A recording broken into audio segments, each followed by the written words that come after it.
খাবারের ইতিকথা চ্যানেলে সকল বন্ধুদের জানাই শুভ শারদীয়ার প্রীতি ও শুভেচ্ছা। আর ভগবানের কাছে প্রার্থনা করি যে দুর্গাপূজা যেন সকলের খুব আনন্দের সাথে কাটে। আর তার সাথে তো খাওয়া দাওয়া চলবেই, তাই আগে থেকেই একটা প্ল্যান করে নেবেন কোন কোন দিন কি কি রান্না খাওয়া হবে। আমি ষষ্ঠীর দিনের একটা রেসিপি দেব, যদি আপনাদের পছন্দ হয় তাহলে আপনারা আমার অনুরোধে একবার এই মুগমোহন আর সাদা আলুর তরকারিটা বানাবেন, দেখবেন দুটোই খুব টেস্টি হয়। প্রথমে আমি আলুর তরকারিটা বানাবো, খুব কম সময়ে হয়ে যায়। কড়াই সর্ষের তেল দেব, তেল গরম হলে 1 চামচ 5 ফোড়ন ও 2টো শুকনো লঙ্কা দেব। আর যতক্ষণ না 5 ফোড়নের মিষ্টি গন্ধ আসে ততক্ষণ অপেক্ষা করব। 5 ফোড়ন ভালো ভাজা হলে তরকারির সেন্টটা সুন্দর আসে আর টেস্টও হয় সুন্দর। তারপর ডুমো করে কেটে রাখা আলু দিয়ে দেব, আর দেব লবণ, টমেটো কুচি ও কাঁচা লঙ্কা। একটু ঢাকা দিয়ে ভেজে নরম করে নিয়ে তারপর জল দিয়ে দেব। 10 মিনিটের মতো ফুটিয়ে নিন। আর আলু সেদ্ধ হয়ে গেলে আলুগুলো খুন্তি দিয়ে একটু ভেঙে ভেঙে দিন, তাহলে তরকারিটা একটু ঘন হয়ে যাবে। আর এই সময় সামান্য চিনি দিতেও পারেন তরকারিটা আরও টেস্টি হওয়ার জন্য।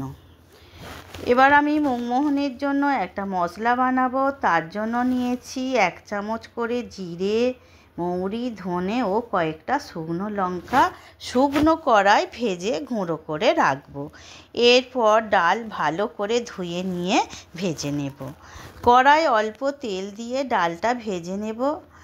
আর ভাজার সময় একটু আদা কোঁচানো দিয়ে দেব। ডাল খুব লাল করে নয়, অল্প লাল ভাব এসে গেলেই নামিয়ে ঠান্ডা করে মিক্সিতে গুঁড়িয়ে নিতে হবে। আর গোড়ানোর সময় স্বাদ মতো লবণ অ্যাড করতে হবে। ভাজা মশলা ডাল গুঁড়োর মধ্যে দিয়ে ভালো করে মিক্স করে নিতে হবে।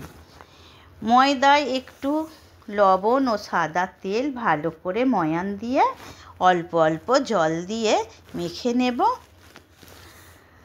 পুর ভরা যে কোনো রেসিপির জন্য ময়দা একটু নরম করে মাখতে হয়, তাহলে বেলার সময় আর ফেটে মশলা বের হয়ে যায় না, আর ভাজার সময় অসুবিধে হবে না। লেচিগুলো পিঠে ঠোলের মতো করে তার মধ্যে পুরটা দিয়ে ভালো করে মুখটা মুড়ে নিতে হবে। আর অল্প অল্প ময়দা ছড়িয়ে আলতো হাতে বেলে নিতে হবে, চাপ দিলেই কিন্তু মশলা বের হয়ে যাবে। এগুলো ডুবো তেলে ভাজার দরকার নেই, অল্প অল্প তেল দিয়ে ভাজবেন, দেখবেন খুব মচমচে হবে।